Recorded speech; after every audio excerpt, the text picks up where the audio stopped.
Good evening, everyone. Nice to see everybody here. And let me get the recording started, and we shall proceed with the Liberty conversation.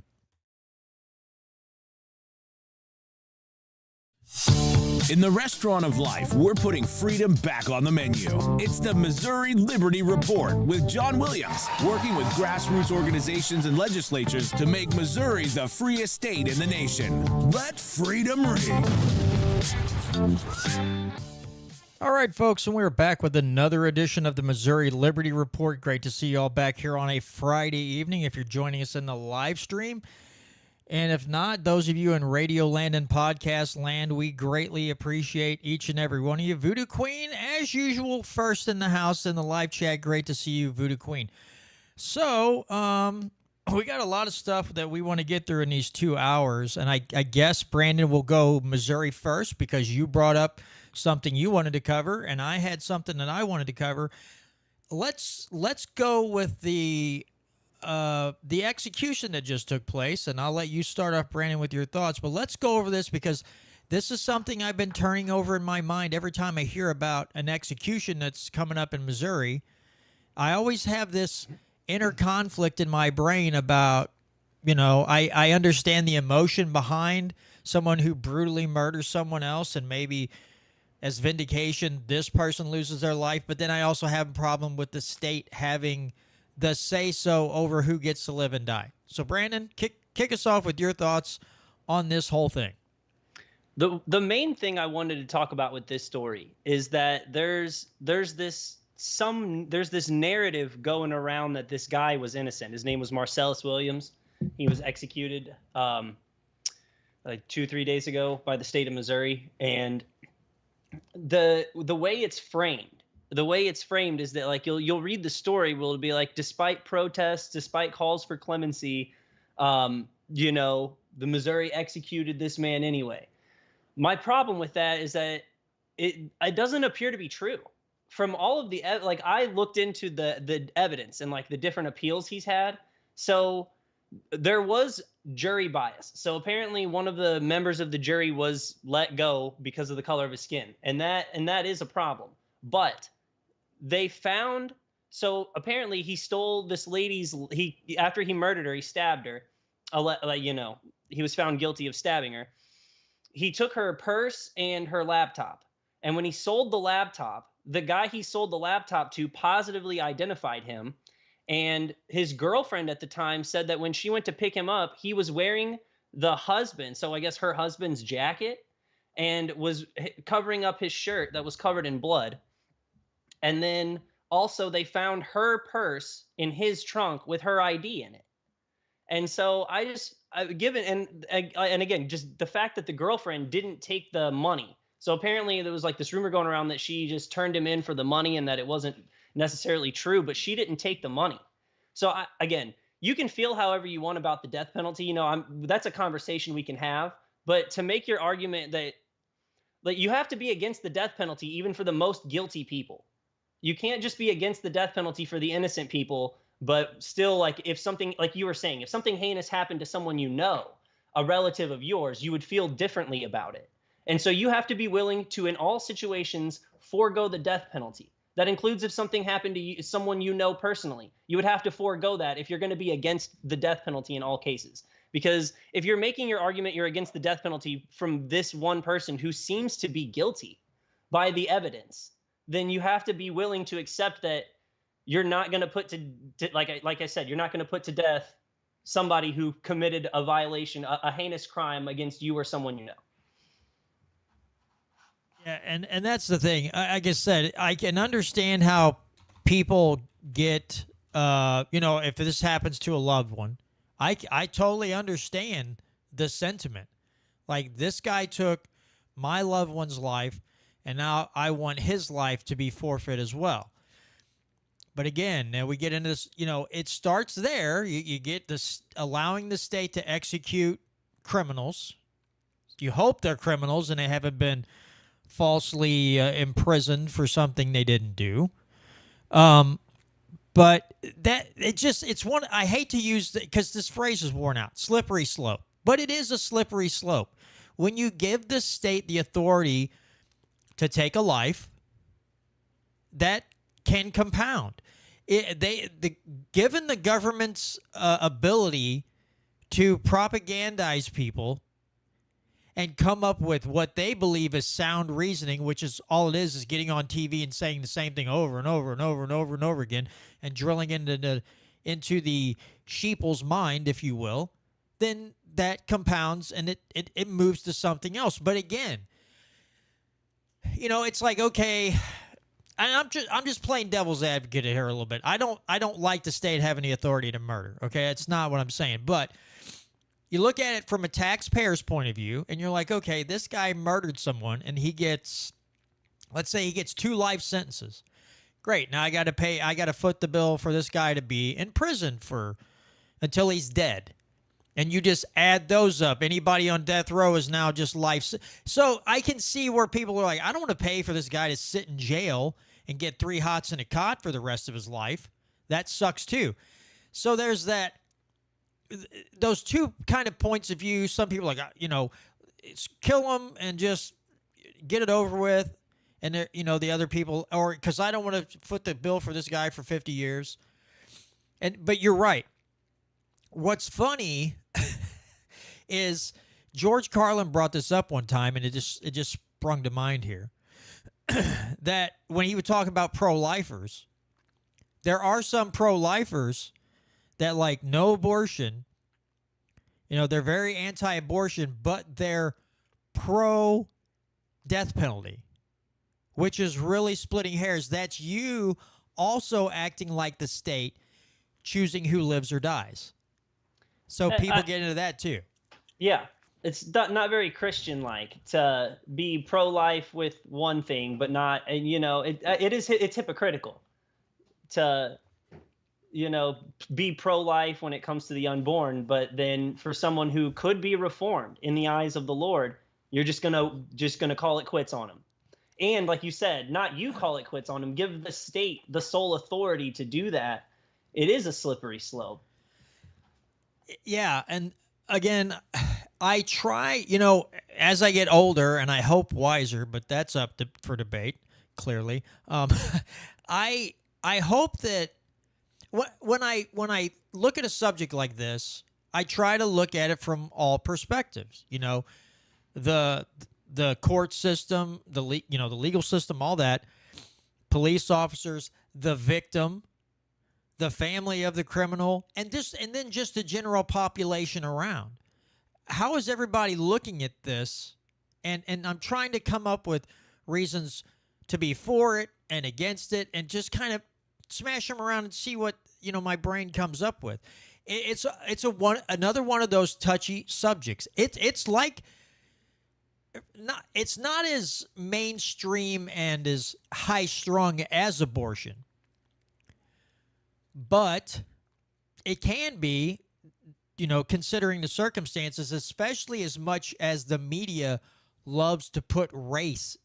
They like to have to add the race into everything. When it comes to the criminal justice system or whatever, race just seems to have to be a part of it. And then it, gets people fired up on both sides. And you don't ever get a good conclusion.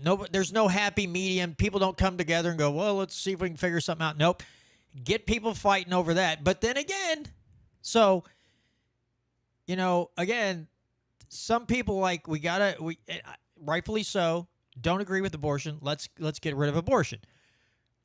But also, I'm fine with you sending our sons and daughters off to some foreign crap hole nation and maybe getting hit with an IED or RPG or being shot at. That's cool because that's for freedom. And right. that drives me insane. Another point to what you're saying is that they also seem to have no regard for any civilian casualties that happen in war. I mean, like you're saying, they'll send our sons and daughters, but those are service members who signed up and pay the price, of course. But those people have no regard for when a bomb blows up in Gaza and a bunch of innocent women and children get killed. There's no remorse from the hard right, There's no what about the innocent? What about those children over there? There's no remorse for them. There's no they're not humanizing those children. Yeah, and this because we're talking about the right side of the duopoly right now. Here's something I've been hearing more about a little bit, and I want to get your take on this before we move on to the next topic. Is after Dylan Cooper was on Tucker Carlson, and this, I don't remember his name's Cat Butt or something. He's got a weird name. It's not Cat Butt. It's Katzenton or something like that. He's some historian. And he's kind of fronting this woke right terminology now that he likes to stick on Dylan Cooper. The problem is he's saying because he sees Dylan Cooper as a revisionist. He says anybody that wants to, because apparently history is set in stone. You can't change it. You can't question it. So if you want to go back and dig deeper and then go, hey, we missed some really important stuff, well, you're a revisionist and you're woke right. And I'm thinking, okay, so normally when we think about the woke left, it's they're going so woke, they're going racist with the agenda they're pushing, some of them. And so I'm thinking being called woke is considered an insult. And so now we're talking about people who maybe say some things that are not politically correct or not in the general overall history lessons that are all agreed upon by the establishment.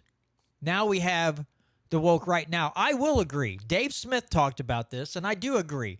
The people that want to go out and push that there's anti-Semitism around every bush and under every rock, that if you speak out against Israel, you're an anti-Semite, that is a woke thing. That's like what the left does with the transgender stuff and the racism. So, yeah, there is woke right. But you're pointing the woke word at people who clearly just want the most definitive information that they can gather and put together on some given historical event like World War II and Churchill and all these famous leaders. How dare you even think about, I don't know, speaking hypocrisy against one of our deities? I don't know how else to frame this. That's the way they act. It's like they've put Churchill in this godlike position, and because things were tough at that time, and even though that war ended 79 years, 79 years ago, almost 80 years ago, you're still not allowed to say maybe things aren't what they told you in school. It's a ridiculous notion. So now we have this guy's supposed to be a really good historian. I can't ever get his name right. I think he's Russian and he's a plant. I'll just say he's Putin. He's Putin's puppet pushing woke right agendas, or pushing the woke right ideology, and trying to frame everybody who wants to have a good grasp on history woke right. So we'll call him Putin's puppet, the historian. But yeah, it's just a ridiculous notion that you shouldn't, and it just reminds me of what we went through from 2020 to 2022, 2023. Don't question the science. Trust the science. And now we're saying, it seems like some people are like, trust the history. These experts have said this is this way, and that's how it is. End of discussion. You shall not disagree with the experts. And I feel like that's kind of where, I know we've been on this path for a while because people want to just tear down history and erase parts of it. But now we have the other, and now the other side, or somebody maybe who sits in the middle, says you can't question history. And I just find that to be really, really dumb.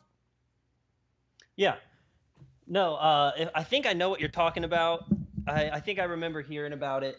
And yeah, I think everybody should be able to have an honest conversation about any topic, first of all. But most importantly, when you're talking about, like, everyone compares every person in America to the next Hitler. Like, oh, Biden's the next Hitler. Kamala's the next Hitler. Trump was the Hitler. He's Hitler. But then when you actually try to talk about what started Hitler, then when you actually try to have the honest conversation about Hitler, you can't do it. Like if you like he I think he was saying that Winston Churchill wasn't necessarily wasn't one of the good guys. And the whole people have this misconception that Hitler was trying to take over Europe in World War II. That I just will start with that. That is a misconception.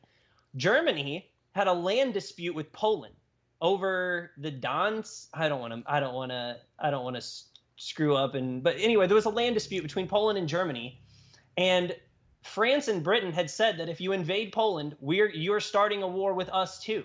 And so it wasn't like Germany said, we're starting with Poland and we're going for you next. It was that France and Britain had already decided that the war was started when Germany went into Poland. And that was over a land dispute. It wasn't because Hitler was trying to take over the world. Now he did, go as far as he could to fight. I mean, he was fighting the French and the British on their land, but that's because they had declared war. I mean, Hitler was obviously a terrible guy, but it's not to say that, the leaders of Western Europe didn't make horrible decisions that inflamed this war. You're allowed to say things like that. You're allowed to question history, especially in that regard. Yeah, one of the things, and again, I am no expert on World War I or World War II, but when you look at the outcome, the Treaty of Versailles, Austria-Hungary, they helped start that war. Germany took the full brunt of the Treaty of Versailles. They got hammered. Austria-Hungary didn't get hammered, not like Germany did. And that treaty I'm not making excuses for Hitler. I'm not saying what he did was okay. But if we're going to understand how we got from the end of World War I to where you have a leader like Hitler, who also fought in World War I and was highly, just like the rest of German people, highly disappointed in that treaty. It's just like sometimes they want to treat these historical figures like they fell out of the sky. And there's like, I'm your leader. And everybody's like, well, he fell out of the sky and he survived. He must be awesome. They don't want to look at the things that happened before that maybe just a little bit led to this buildup of a Hitler type. Well, not in this instance, a Hitler, the Hitler, becoming, the ruler of Germany. And it's like you guys are ignoring everything before this. Some of the stuff that we did to Germany helped create this monster. I'm not saying we did it to create a Hitler. I would hope not. Jesus. But we can't. And it's just like Russia and Ukraine. The things that we do create these circumstances. Duh. But we can't. I don't want to be called woke right, so I guess I won't look back. God forbid. I don't want to have that kind of label put on me. I don't freaking care. But, it's the thing. And you talk to most people about Russia and Ukraine, and they're like, well, Putin's a piece of crap. Well, yeah. But what did we do before that? I want to bring this up real quick because this. Let me turn the volume down on my phone. I just want to read. So as I stated before, almost every morning when I go to work, Monday through Friday, I make a TikTok video and I talk about some liberty topic. And the discussion of the video today was, I guess I'm supposed to ignore that we're playing chicken with a nuclear superpower. So I'm not going to play the video because that would be, nobody wants to hear me talking on here and on a video. That's dumb. People can barely stand my voice anyway. So somebody commented, don't be, bro. Seriously, don't be. We have a nuclear exchange with Russia or even China. So be it. We can't let them enslave the world. We all got to go at some point. Huh? What? And that when I saw that comment, I was like, is this guy serious? Because some people troll. That doesn't seem like a troll. That seems like that dude meant what he said. So there are people, I'm not saying he's a majority. He's probably a slim minority. But you even take some of the emphasis off of that, and that's how people feel. They feel like Russia, They believe that Russia and China, because of the media and our government, are these evil threats are just looming over us at all times, ready to attack. And then our provocation and NATO's provocation of Putin leads to this. Again, not saying I'm okay with Putin invading the Ukraine. But God bless America. Do we have to act like we didn't know this was coming? They knew it was coming. They chose to do it anyway. And this crap is infuriating. So yes, the Hitlers of the world and all these other disputes that have gone on, that a lot of countries like to sit here and pretend, especially if you're talking about world wars, we just did what we had to do. We felt threatened. And they don't want to take any blame for anything that they've done to incite or excite country leaders, the people of said countries, into getting them into a frenzy and calling for a battle of some sort. You can't pretend like you just sat back and you were up on your cloud levitating above the rest of us. Like, I'm just trying to be a benevolent deity leader, and these people are acting a fool, so I guess we're going to have to go and blow the smithereens out of their whole country. It's just, God, it's so stupid. No, like you said, what happened in World War II is essentially playing out right now. So basically, you have a bunch of Western countries who've made an alliance with a small Eastern European country who then got invaded by a bigger power over a land dispute. Because I brought this up on the show the first time I ever came on when I was just a guest way back in March. I was saying that in 2014, in February of 2014, the United States helped overthrow the sitting president of Ukraine. And in 2010, the international community called that election, which got Yanukovych, he was the Russian-backed Ukrainian president. They called that the most fair election in Ukraine's history. And they also claimed that they said that he was also the most trusted politician in Ukraine right before he was reelected. So he was elected in 2004, and he was basically kicked out because he was accused of rigging the vote. And then apparently he became a member of their House of Parliament, rebuilt his reputation, went into office, and the United States helped overthrow him. Victoria Nuland was in Ukraine in December of 2013, and then in a leaked phone call on February 1st of 2014, she's talking with she was the Assistant Secretary of State, and she's talking with the Ambassador of Ukraine, Jeffrey Pyatt. And they're like, we like this one guy to be the prime minister, and we would like Klitschko to be his vice president. And sure enough, and then she also says, F the EU, because the EU didn't want a trade war or a war, an all-out war with Russia. So what she did is she used the UN as her backdoor channel to help broker this deal. So basically, she later went to the EU and was like, hey, the United States and the United Nations, a bought and paid for entity when we need it to be, they approved this deal that made the person that she said she wanted to be prime minister and basically vice president, she made them president. And so a bunch of the eastern part of that country was not okay with that. And another thing I hate about this whole narrative is that Putin invaded Ukraine when he took Crimea. So after we ousted their president in 2014, the people of Crimea decided handily that they wanted to be part of the Russian Federation again, and no journalists have been able to disprove that the people in Crimea want to be Russian. They keep trying. They keep trying to find evidence that the people there, they actually sent reporters there to try to see, you guys don't actually want to be Russian, do you? And they're like, actually, we really don't mind. And I'm sure the same thing happened in the Donbass region with Luhansk and Donetsk. I'm sure that those people who were being bombed by their own government wanted to be part of the Russian Federation again. And so instead, but like we said, we've got a bunch of Western countries backing this small Eastern European country in a land dispute that's going to lead us to a nuclear World War III. Russia actually just updated their nuclear doctrine and basically said that any country threatening the United or any country helping Ukraine threaten the sovereignty of Russia is facing the threat of nuclear force.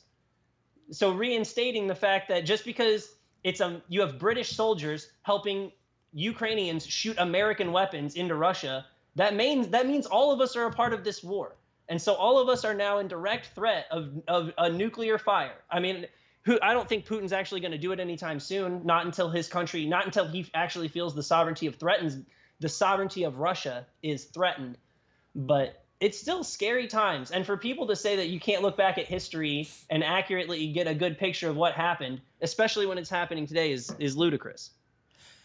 Yeah, and that's the thing. Again, I know I keep repeating myself, but it's I keep thinking about this because again, I think trying to get more freedom, your freedoms back, and being as free as you can, starting at the local level, is highly important. But on that note, if you have a government like ours who seems hell-bent on World War III and playing chicken with a nuclear superpower, I posted something on X today. I doubt any of my fellow union members saw it. But I posted today on X, I said, listen, a lot of my union brothers and sisters want to vote for the candidate who's pro-labor. But if they're also hell-bent on playing chicken with a nuclear superpower, all the jobs in the world won't mean anything if everything and everyone is vaporized. And I mean that. You can be pro-labor all you want, but if that same person can't quantify and draw out an equation that says if we keep poking the bear might attack us, if they can't come to that realization, if they're getting their information from sources who seem to love war, all the jobs in the world all the jobs that could, and I had to add this in on the video, government doesn't create jobs, not in the private sector. That's stupid. They're not supposed to create jobs. So eliminate that. But good God, if you think this person being in office is going to create all these union jobs while poking the bear and fighting proxy wars and not expecting blowback, those jobs are meaningless at the end of the day if everything around you is a smoking pile of rubble. Generally, those people are not gonna. They're not gonna pay attention to anything I say. That's fine.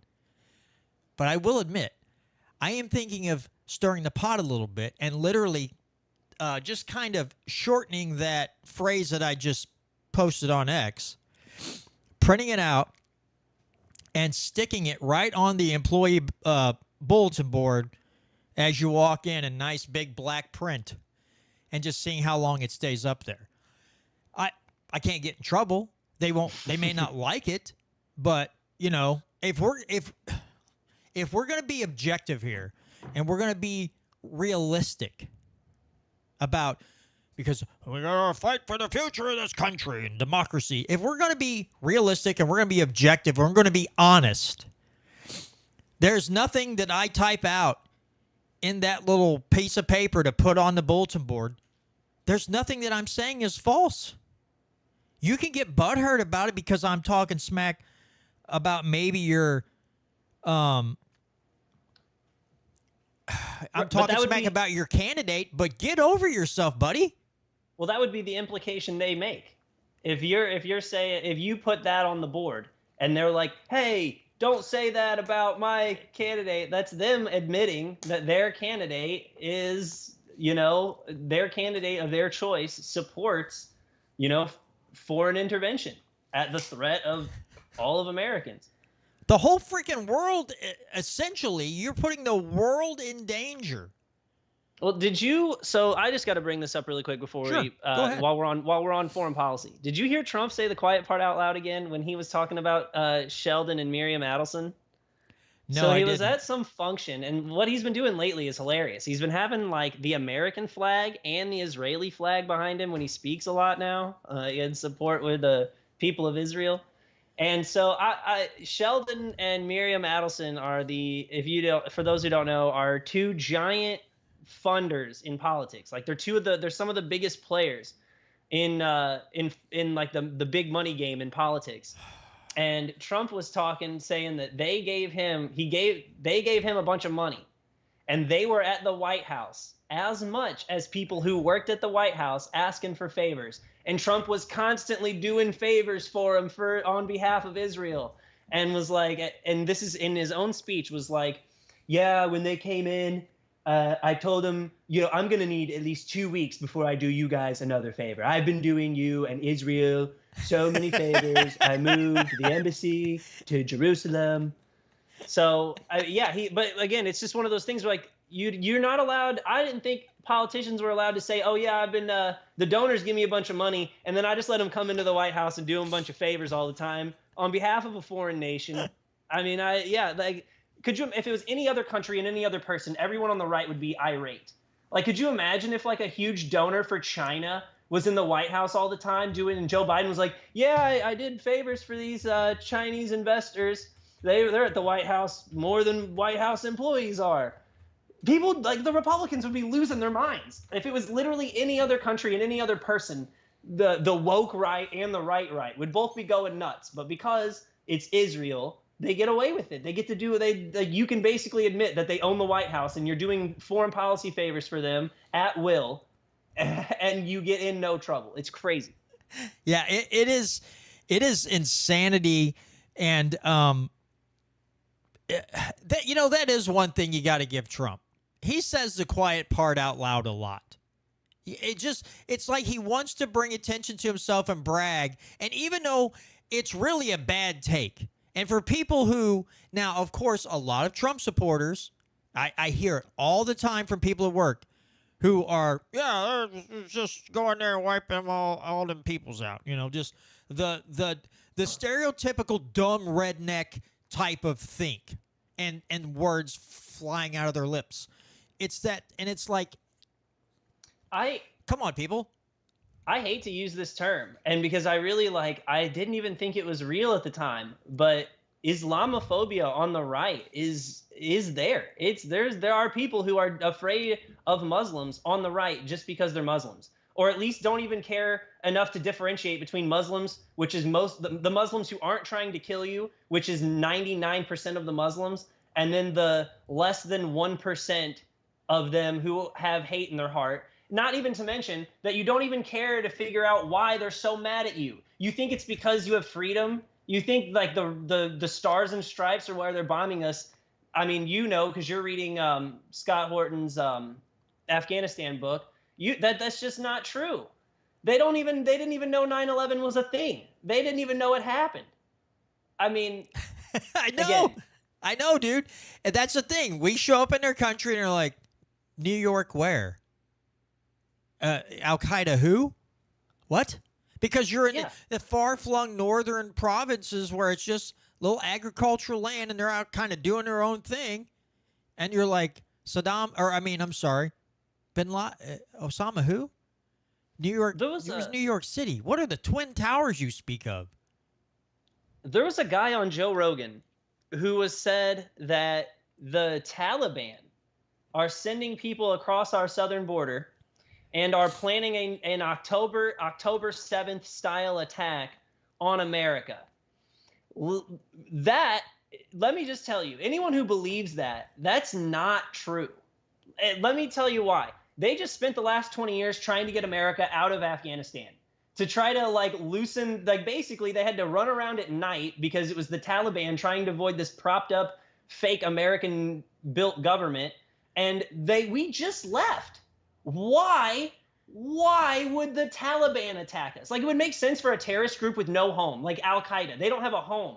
There's no home base for Al Qaeda. So they commit terrorist attacks. When you have a homeland, like the Pashtun tribe in northern Afghanistan, those people aren't trying to travel over here to stir up the pot. We just left. In fact, we accidentally sent them hundreds of millions. They say accidentally, but I think it was just a peace offering. But they say we accidentally sent them hundreds of millions of dollars after the pullout by a clerical error, what they tried to claim. which I don't believe, but I think they were sending them the money on purpose. But just goes to show you they're not coming to attack us. So don't believe these neocon right-wing people when they try to bait scare you with Islamophobia that every Middle Eastern group is coming after us. In fact, if we left their land, I don't think any of them would come after us. I think you would see a dead stop in anti-American sentiment across the world. And, again, I hate this part. I hate that I have to say this, but some idiots out there will be like, ugh. I think bin Laden was a piece of crap.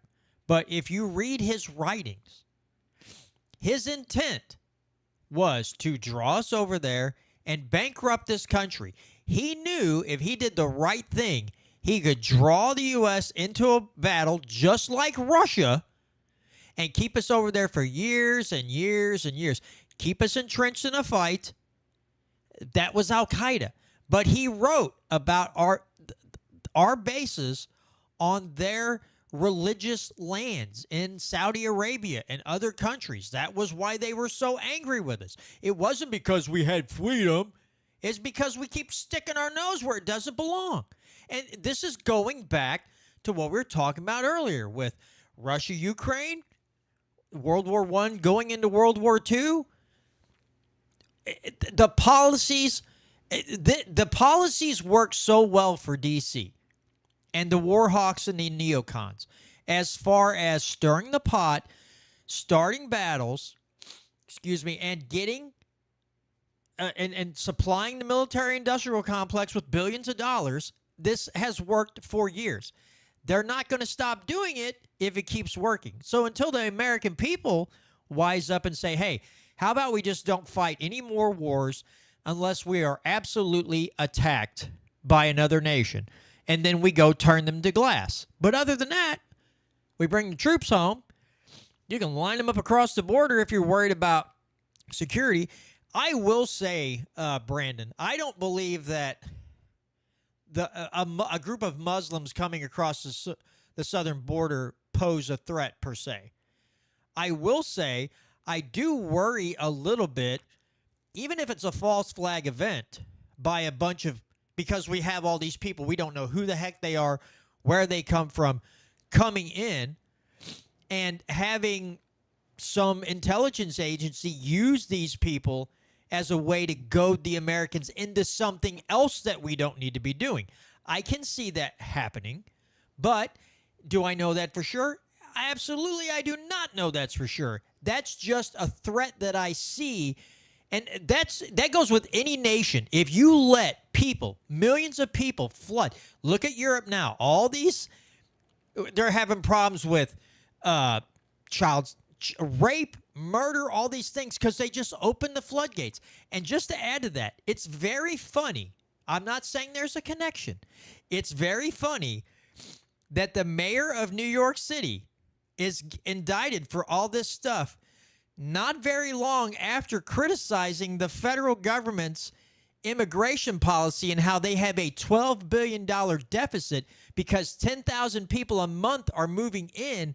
They can't afford it anymore. He starts talking smack about their immigration policy, and suddenly he's facing wire fraud and all these other charges and probably going to lose his job as mayor. I think, again, it could be a coincidence, but the way the Justice Department is weaponized, I wouldn't put anything past these people anymore. I like the point you just made, is that he basically made himself not useful to the establishment, so they outed him. I mean, to be to be actually indicted as a sitting mayor of New York City, looking at all of the corrupt people who ran that city before him, to be one of the first to be actually indicted in the office means that the establishment gave up on you, because there's a lot they'll forgive when you play ball. There's a lot they'll help you sweep under the rug. So for them to actually go after him, that's something else. Yeah, look at Cuomo and look at some of the others. I mean, they had all that stuff on Cuomo. He quit his job. Everything dried up, instantaneously dried up. This guy talks smack, and they're like, oh, just likes to spend some time in jail or be heavily fined. Yeah. So one thing I want to just touch back on really quick, because we were talking about all this foreign policy. Trump's last Secretary of State. Why am I drawing a blank? Is it John Bolton? No, he was a foreign policy advisor, but he wasn't the last Secretary of State. I'm going to look it up really quick. Okay. No, what was he what was Bolton's position? I get a mix. He was just national security advisor. National security. That's what it was. Mike Pompeo. So Pompeo Jesus. tweeted some stuff the other day saying that we need to be ready. Mike Pompeo tweeted that we need to acknowledge Taiwan's independence already. And then also I saw another article that the Defense Department is readying up for a war with China by 2027. I don't know how much of that I believe or how much they just want to raise our defense spending so they announce things like that. But we know from having Joseph Solis-Mullen on the show that Taiwan basically already has its own de facto independence in a way, but they still have a trade relation with China. And China does not, the leaders of China can't afford to look weak to the Americans. Because just like we have our war hawks in Washington, they have war hawks in Beijing who can't look weak when America is literally pressing up on their borders all the time. We were supposed to have a temporary missile defense system in the Philippines, and that expired.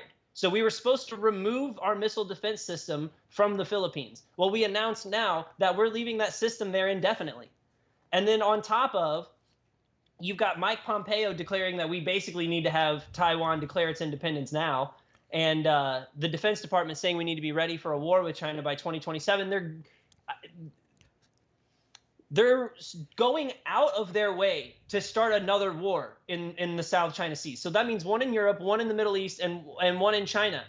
I can't even begin to fathom why it couldn't be worse timing to want to try to push another war for the establishment. Can't they just give us 2 weeks of no wars before they give us something else? Why do they have to keep piling on?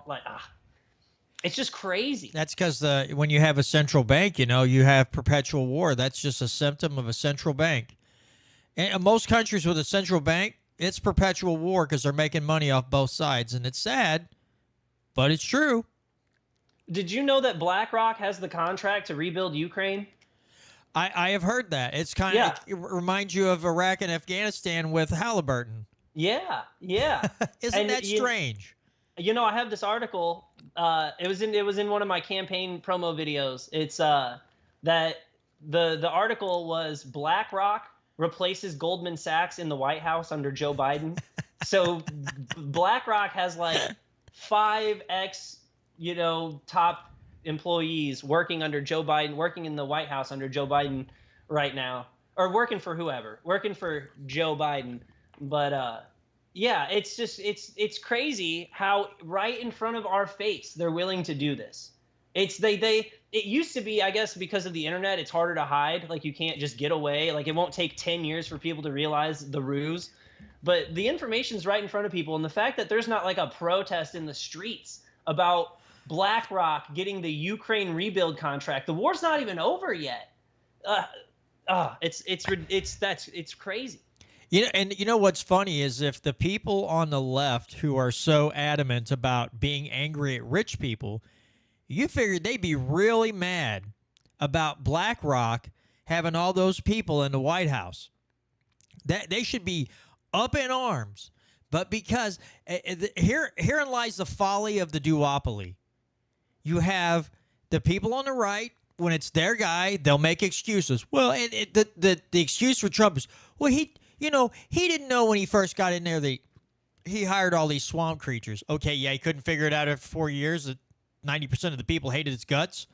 And Obama was supposed to be a president of peace. No more wars, they said. And what do? When he would do something, increase drone strikes, it's silence. Well, we have to defeat Al-Qaeda. We have to defeat the Taliban. We have to beat them back or they'll take the country. So it seems as both sides of the political aisle, when their guy's in power, it's okay. When the other guy's in power, the opposing cult members are up in arms and they cry and they wring their hands and stomp their little hankies and throw a temper tantrum. It's like, God, you guys, I wish you could get, besides the wallet rape whistle, I would also like to design a mirror for people, and I wouldn't advertise it as it truly worked. But you make a mirror, you make it look really fancy, and you make it at a cheap price. You get these people to buy them. They hang them in their bathroom, and they get up in the morning, and they're, a red or a blue cult member. And then when they wake up in the morning and they go look in the mirror, they just see a child. And they're like, whoa! And you're like, yeah, that's you. You act childish every day. In this political environment, you throw a temper tantrum when one side does it, and when your side does it, it's okay. You're all acting like children, and so this mirror is showing you your true identity. But we didn't tell you that when you bought the mirror. That was one of those little hidden gems that we snuck inside before you bought it. So, yeah, I would love to invent a self-identifying mirror. Not as in gender, but if you're a child and you're a cult member, maybe you'll be, like if you're a Republican, you're a diehard, like, Republican, and you're a neocon type, your clothes will all be red, and you'll have a child's face. And if you're a Democrat, then your clothes will all be blue, and you'll have a child's face. I think just watching the eruption of people's emotions when they bought said mirrors would be pretty darn funny. Yeah. Well, just, or get a same line of same company, same line, but it just has a little box that says, find the problem. And you open it up, and then it's a mirror. Like, oh, the problem. Me. I'm the problem. I got it. Yeah. Yeah, I do like that. Like, it'd be funny as if the Libertarian Party would just do a mass send out of registered Republicans and Democrats. And it would say, inside this box lies the solution, or inside this box you will find the problem with the political establishment. And when they open up the box, it's just 3 letters, Y-O-U. They're like, me? And just watch them get so triggered.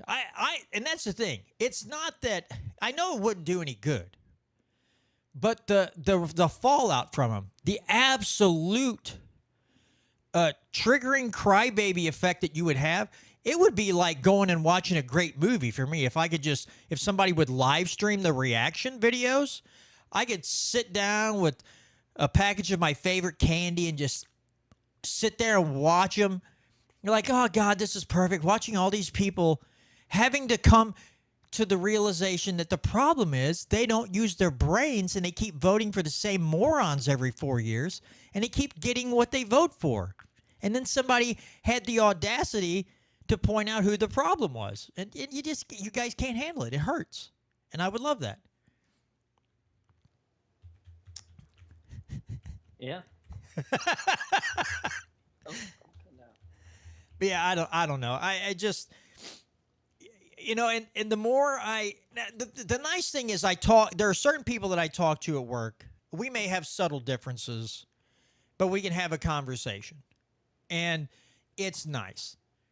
But the thing is, I see, and I do find, I'm not going to say I don't find it amusing, Brandon, because I do. I see people wearing, some dude got a T-shirt the other day, and it's got, on the back, it's got Trump in a cowboy hat with a cigarette hanging out of his mouth, and it says, "You missed me twice." That's a great concept for a T-shirt, because, and I know it's going to emotionally trigger the other side. So I do get a joy out of that. But when somebody says, "Oh, did you see blah, blah, blah, blah, blah, blah, Kamala Harris?" And I'm like, yeah, she's an idiot. I was like, but, in the grand scheme of things, it's like, is the Republicans and Trump really any better because they do X, Y, and Z? Now, I do it in a very polite way, but I don't want anybody to have any misconception about me that I'm just automatically, because I talk smack about the Democrats, that I'm automatically a Republican. I like to lay it out front. Like, listen, you and I can have a conversation about what I think and what you think, and as long as we can stay civilized and not name call, I'm down. Now, if you want to go the other way and act like your people normally do, I'm not talking to you. Because the minute you start name calling me, I'm going to go, whoa, whoa, whoa, whoa, stop. You automatically lost the argument, because now you're not saying facts, you're screaming names, which means you lost. Good day to you, sir or ma'am, and turn around and walk away. I just don't want to have those kind of conversations. But I do, yeah, Tom says equal opportunity offender. I do like, I don't go around trying to offend people, but I do go around when somebody says something political and they look at me and I know they're wanting a response. I will give them the pro-liberty response. I've worked in the same section for like the last couple years, but I've had two different jobs. On the other job that I was doing, the gal that I work with is gay. And she said, well, me and my wife want to go here or here, but my wife's afraid that people are going to like name call us and stuff because we're gay. And I said, I don't know where you're hearing that from. I said, that's BS. I guarantee you I can almost 100% guarantee you, if that happened, some stranger's going to stand up for you, because that's just not something that people normally do anymore. I said, don't let people fear you into because you go into a place that's more, rural, that everybody's just going to jump on you, call you names. I said, it's not going to happen. I said, if it does, somebody's going to stand up, more than likely go, what the heck is wrong with you? Shut your mouth, go back to your meal or whatever you were doing, and just leave them alone. They didn't even look at you or talk to you. I said, don't fall into that trap anymore. So that's something that people spread around. And I said, for the most part, it's just flat out BS. It's not going to happen to you. And so I do hear a few people say things like that. I'm like, you can't let yourself fall into that trap. There are people everywhere trying to attack you because of your sexuality or something. No, I actually 100% agree with you. Even like I've got a lot of family in small towns. I travel to small towns for hunting and fishing all the time. And more importantly, like almost everyone I know now knows someone who's gay. Like it's so open to be out. Like you can be gay now. And so everyone knows someone who's gay at this point. So no one, like you said, no one still harbors that. Like I couldn't think of a single town in Missouri where you'd be heckled for being gay just for going into the place. I agree with you. I don't think that really happens anymore. And if it does, it's like, it's statistically irrelevant for how often I would say it happens nowadays. I'm not saying that there's not 1 in a million chance that you go out, you're going to find that one racist person or one homophobic or whatever. But statistically, it's not relevant anymore. Yeah, and the thing is too, I think people aren't so up in arms about that anymore.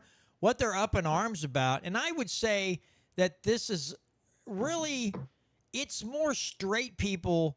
I honestly think it's more straight people than, gay people that stand up for the drag queens to have story hour, or when they're literally doing their thing and people are bringing their kids. There are more gay people that get upset about that I see online commenting. Well, there's a lot of straight people, but the ones that are standing up for it more are more straight people who are dumber than dirt. And gay people are like, what? You don't do that to kids. What's wrong with you? I see that all the time. And it's like, okay, well, that speaks volumes. If the gay community, if you have more people in the gay community going, hey, that's not okay, than these delusional, normal man-woman couple are doing, that shows you the amount of brainwashing and non-thinking that goes on a daily basis. And I have to give credit and kudos to those in the gay community who stand up and say, that is not okay. You do not do this type of sexual stuff in front of kids. Not okay. Because they understand. There's plenty of gay people that just want to be left alone just like the rest of us, straight people, okay? And they understand if this continues, yeah, they're all going to be lumped into one group. And they're like, all of you suck. And they don't want that. It's the woke leftists. It's like the extreme fringe of the LGBT community being microphoned by the woke left. It's not that like every gay person wants to have trans people twerking in front of your kids at the library.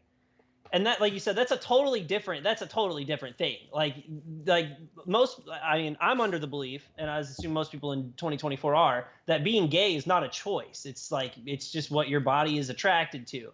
And that has nothing to do with floating around in your underwear, pretending to be a woman in front of a bunch of kids. Like, that's just, that's pervert behavior. And it's not, you're not talking about the same thing anymore. No, it's totally different. And so, yeah, I have, it's one of those things you have to give credit where credit's due. I wish I could remember the name of I think it was somebody who used to be a female, became a male, and now travels the country saying, hey, don't do what I did, especially. And I mean, this person is all over this stuff about trans and kids. He travels to big events all the time, especially when people are fighting against this, especially legislatively. He'll go up and, this person will go up and speak about what they went through and how bad it's been for them, the infections that they're constantly fighting, and the debilitating effects of the whole transgender surgery. And, they're just like, this is not a good idea. That we have a mental illness problem and we have a propaganda problem. This is not the solution. If you want to do it as an adult, okay, maybe then. As a kid, absolutely not. I thought they were going to come on the show, and they backed out last second because I was going to have this person on the show to say, lay it all out for us. And unfortunately, that didn't happen. And speaking of guests that I'm hoping to have on soon, and I know I haven't told you this yet, Brandon, it's just kind of popped into mind today. I want to get somebody on from the Washington University here in St. Louis to come on, because this is a subject that's becoming more popular, but it's still fringe. I want somebody to come on, because we do talk about big pharma and everything, to come on and talk about the research of psilocybin for people with PTSD, depression, and anxiety, and the multiple good effects it seems to have with healing these people neurologically. And I know that a university out around San Francisco is starting they're looking for enough people to come in for a trial of the same type of thing, psilocybin. And there was psilocybin, ketamine, and something else, but to study how it affects and if they can heal emotional and cognitive issues with people with Parkinson's. So I want to get him on. I want to talk about this because I feel like it's important for people to know there's other things maybe come along other than taking a pill every day. And that I'm hoping once they get through this trial that maybe they look at working on Parkinson's. And if, it's one of those things. My mom has it. She lives with me and my family.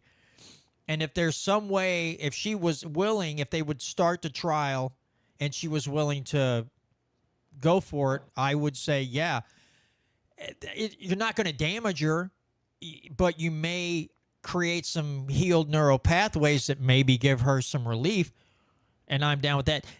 I know that has nothing to do with what we're talking about right now, but I thought about guests. I said the word guests, and that popped in my brain. So I will be getting a hold of Ethan Thampy because he knows some of these people and see if he can guide me onto getting one of these doctors or big researchers at WashU on the show to discuss this topic. I think it would be pretty freaking awesome. It would be a little break from the political stuff, but it's something. If I feel like when you're talking about liberty and freedom, sometimes that we did see with Obama or whatever you want to call it, Obamacare or the Affordable Care Act. Government takeover of medicine. They want to keep pushing pharmaceuticals at everybody.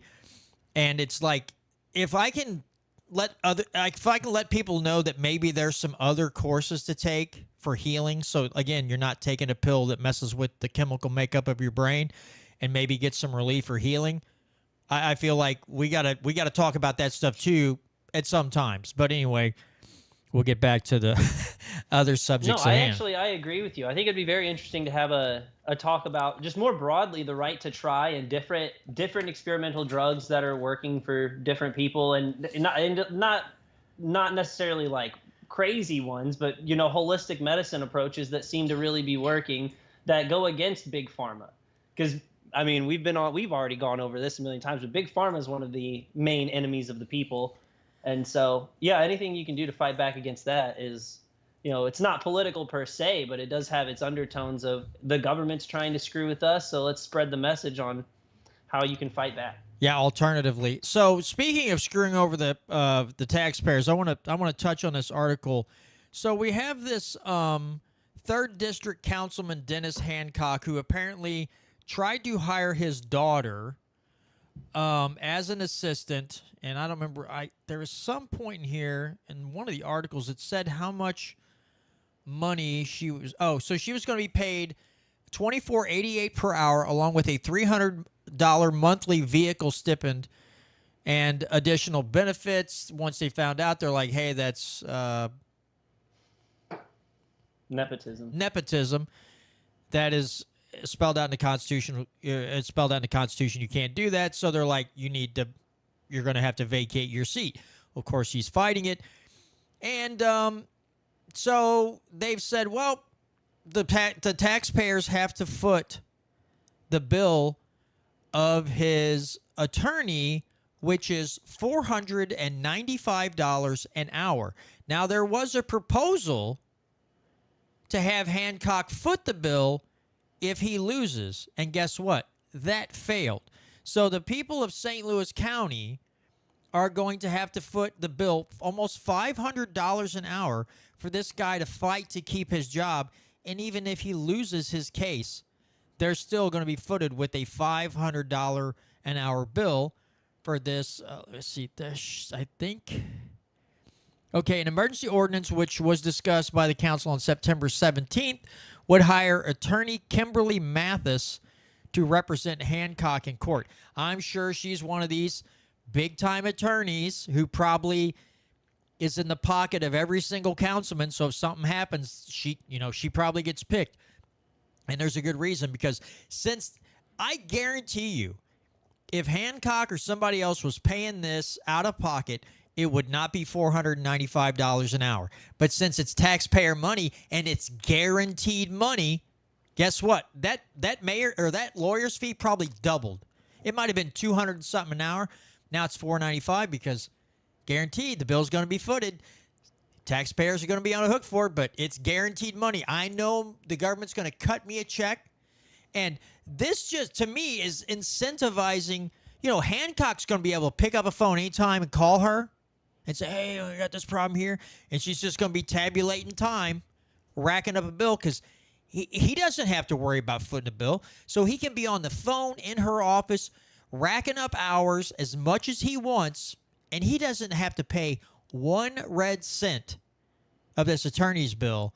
And that really, really burns both butt cheeks with a big open flame. So once again, folks, Brandon and I were talking about this before the show. Just another example of government and its corruption. Right, Brandon? Oh, yeah. Yeah. And it also goes to all of the different, like, when people hear about lawsuits, there's a lot of lawsuits. Like when St. Louis won a bunch of money from the Rams when the Rams left, a ton of that money went to the lawyers. Like an exorbitant amount of that money went to the lawyers. And then anytime somebody sues a cop for wrongdoing, the city pays out, and the city is you. You paid that out every time. So all the lawsuits, the whole criminal court system is paid for by the taxpayer. So anytime anyone's in court, we're paying for it. And anytime the government loses a settlement or has to pay lawyer fees for anybody, that's on us, which is just crazy. It goes back to the thing I was saying last week, and I really mean it, man. What you need is the state to not take federal money. That's where it has to start. So tell your state, we don't want to take any federal money.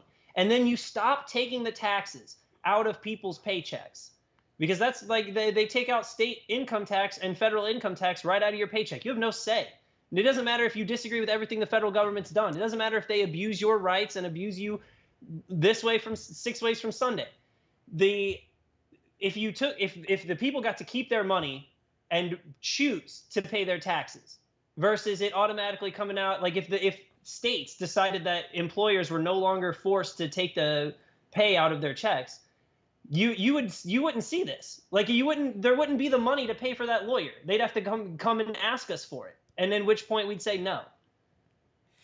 I think that's a big way to fight back. People, I mean, it sounds crazy, but if the government takes your money automatically, and that's why they have the power over you, is because they have monopoly on force, and they take your money right out of your paycheck before you see it.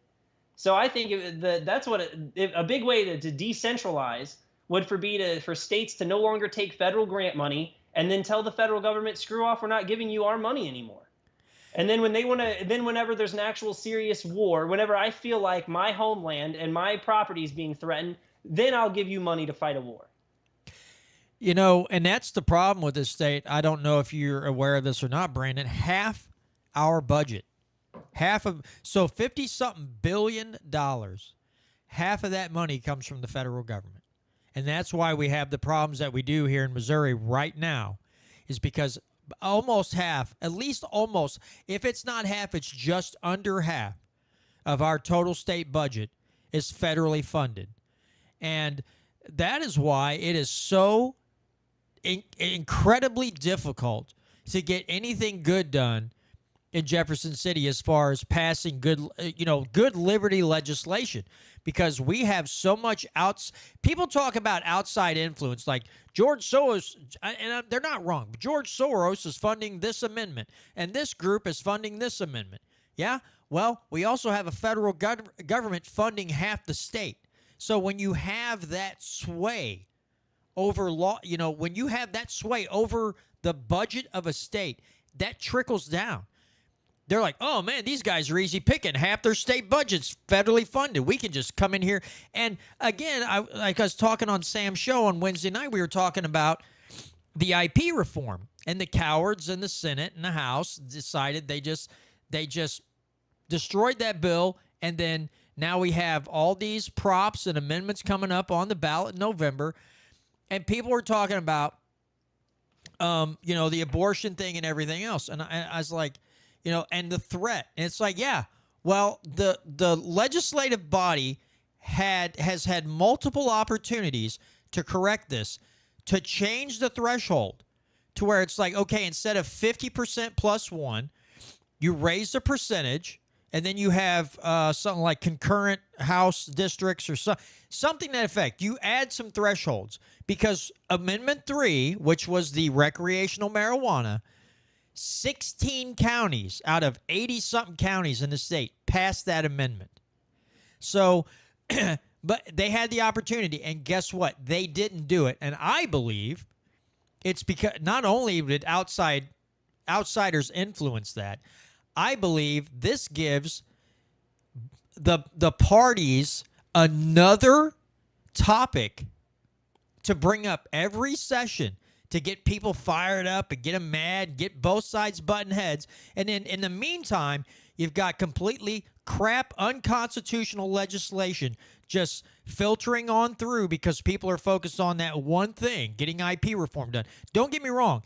It is very important that something gets done, because it is way too easy to amend the Constitution. And if we're not careful, our state constitution is going to be the size of the old Yellow Pages back in the day if we're not careful, because we got bingo and all this other and marijuana and everything else. And it ends up that if they keep amending the Constitution, the document that is supposed to limit the size and scope of government and focus its powers into certain things, it's going to end up limiting our freedom, because Amendment 3's got stuff. You can only grow this many plants. You can only do this. You can only do that. That document was never to handcuff or shackle the people of the state of Missouri. But now it's going to be used to beat us over the head and take away liberties. And that's not what constitutions are there to do. So it's just, but again, the legislative body, just like 90% of the time, fails. They'll have their they'll have their big fights and their arguments and everything else. And it's like, good God, generally, if the left and the right are fighting hard enough, Brandon, that means, and they're fighting really hard, that means government can't get anything done. And that makes me really happy, because that means they can't regulate me more, steal more of my money, inflate the currency, whatever. I love it when they're just butting heads and they can't get anything done. That makes me really happy. But we have a supermajority. And when the uniparty all comes in and they all prescribe to the same stupid ideals, then we get screwed again. But this body and all these rhinos and these Democrats, they don't understand the Constitution. Majority of them have never read it, and so they don't adhere to it, even though they take an oath to it. That's their first thing. You have to. Yeah, I swear to uphold and defend the Constitution of Missouri and the United States. Probably the first thing in that oath, right out the window when they get in that office for the majority. There's a couple there that you can be like, all right, we're pretty sure these guys. The rest of, and what's sad is we had more years ago, and we've lost. They've termed out, and the amount of like, again, we got one guy who's super great, Mike Moon. I have hopes for Bryant Wolfen. We shall see if he can withstand the pressure. May have two against however many that are 50, 40, 30% constitutional. That is a heck of a row to hoe. But yeah, we've got our again. People think that when they think about corruption, they think of DC. People need to go back and listen to that conversation that Brandon and I had with Bryant Wolfen about the lobbyist problem we have in Missouri, and that'll give you a better idea of why we have so many issues getting good things done here in the state. Yeah. So one thing, and I'm pretty correct me if I'm wrong on this, but isn't the reason the drinking age across the country 21 because the federal government threatened to withhold money for the highway infrastructure until you raise their drinking age to 21? I'm sure I would almost be 100% sure that is the case, just like seatbelt laws and helmet laws. If you don't pass these seatbelt laws, you won't get your highway funds. If you don't pass these helmet laws, you won't get your highway funds. Yeah, they forced them into this legislation by sitting there and dangling a carrot in front of their face. And I wish for once some of these states would go, fine, withhold your freaking money. We'll withhold all your money, and we'll see who caves first. Yes, let's play that's chicken. That's what we need. You're exactly right. You're like, no, we're gonna stop taking federal government money. Like it would be so easy for a bunch of small towns in Missouri too. It would pretty much only be the big cities in Missouri that would pretty much be hit. But they would. I mean, they need to figure that out. They need to stop taking so much federal money then. But anyway, there's a couple topics I wanted to jump on. Yeah.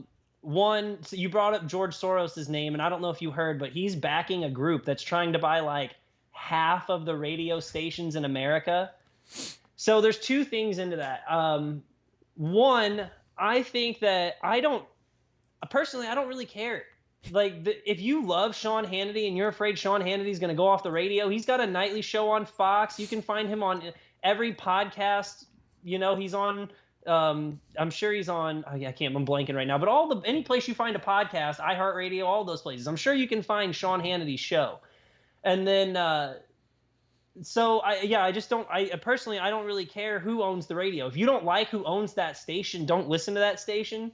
But I understand that right now, the radios they're publicly they're a public entity in the sense that not anyone can go in and own a radio station because they can't have everyone just jamming up every single frequency with all different types of, you can't have 6 people trying to be like the 105.7 radio station for your area. You have to, obviously there's some delegation that goes on there. But there's people up in arms about this, and I got to be honest with you, it's not super high on my list of concerns. Like it would be one thing, like there's already 4 or 5 major companies that own all of the media, like including television anyway. So, Google owns YouTube, which is one of the without Rumble, it would be a monopoly on internet videos. But anyway, again, my personal thing is I don't care too much about it, but I understand why you wouldn't want to have one company own a large section of a public entity. But I don't really care.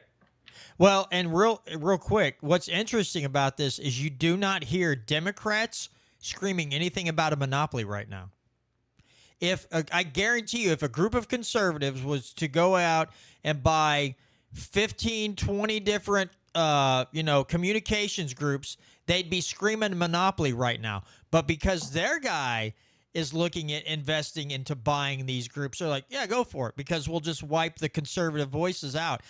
And I want to add to what you said.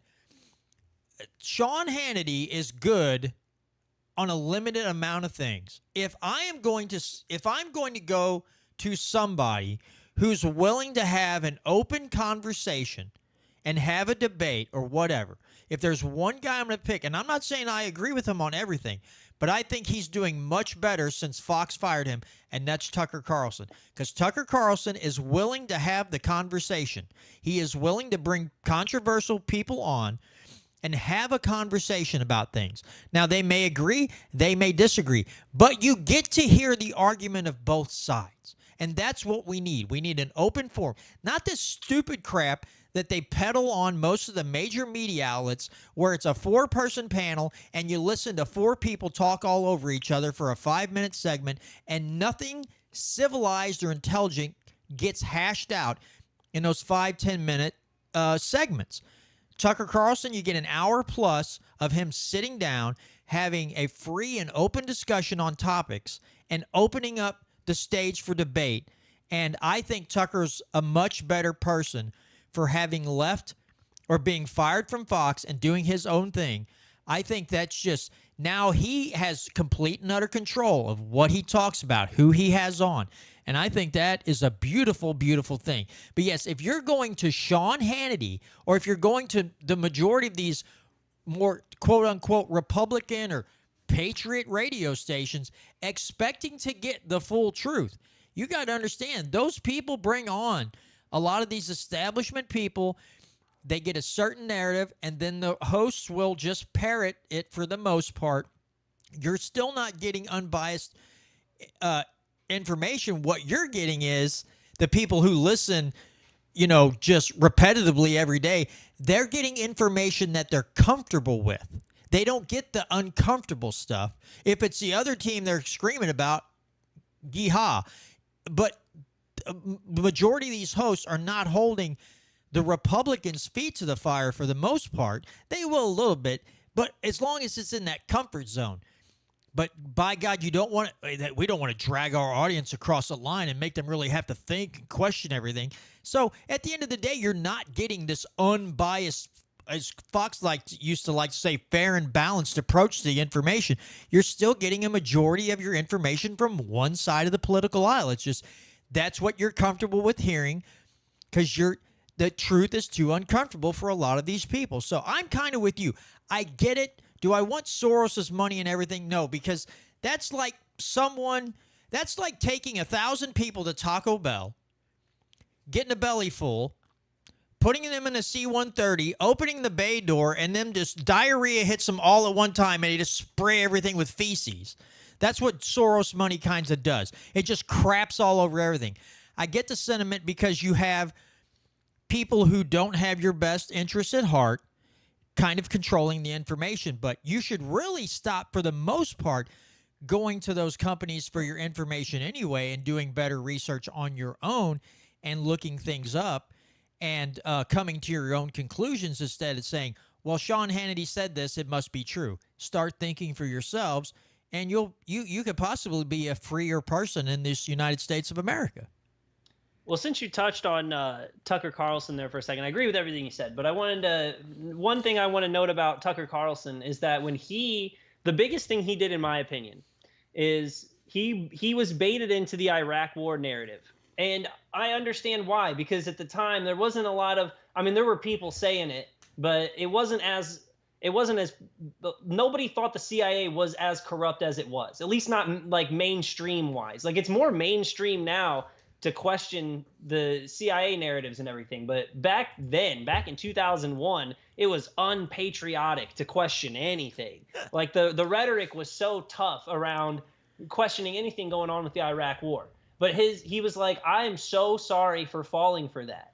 He's like, that's one of my biggest regrets in life, is falling for the Iraq war narrative and parodying it in front of his audience. And that's what, I mean, that's the biggest difference between someone like Tucker Carlson and someone like Chris Cuomo, who's never going to have the same level of respect from just the average person that Tucker Carlson's going to have or has now, because he's willing to actually like admit when he was wrong. It's not about being wrong. It's about admitting when you were wrong, and when you're gravely wrong, acknowledging that too.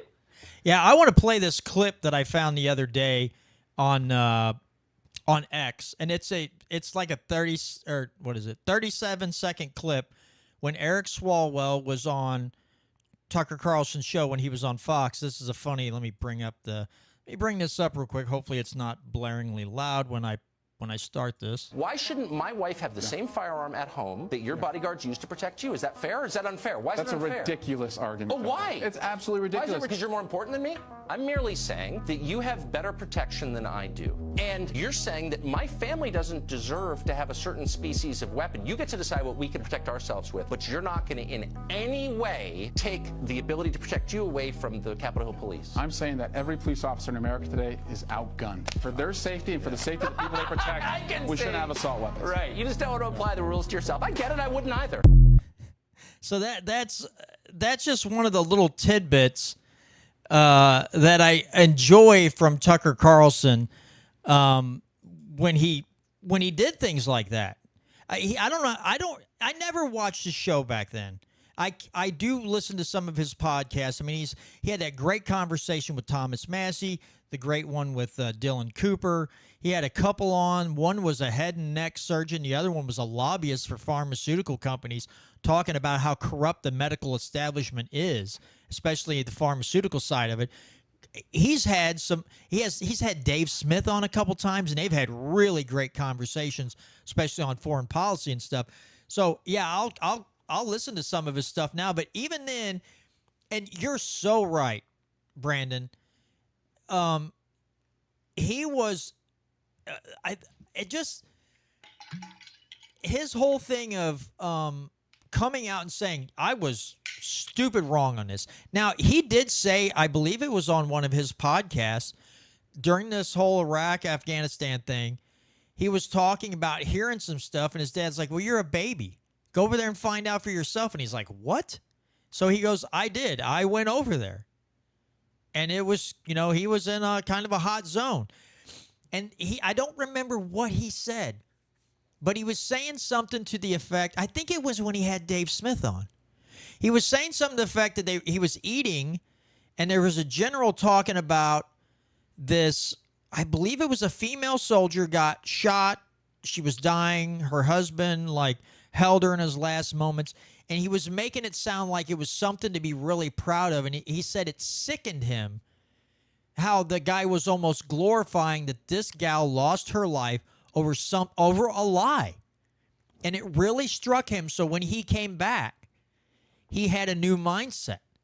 And he's like, what are we doing? And I think that kind of led him down the road of this whole thing was based on lies and just bad information and propaganda, and I fell for it hook, line, and sinker, and I feel like a terrible person. You can't get 99.9% of people in the media to ever admit when they're wrong unless they're being sued. And even then, they don't have the intestinal fortitude to say, yeah, I did, slander this person or whatever. No, they will stick by what they said, even when it's proven.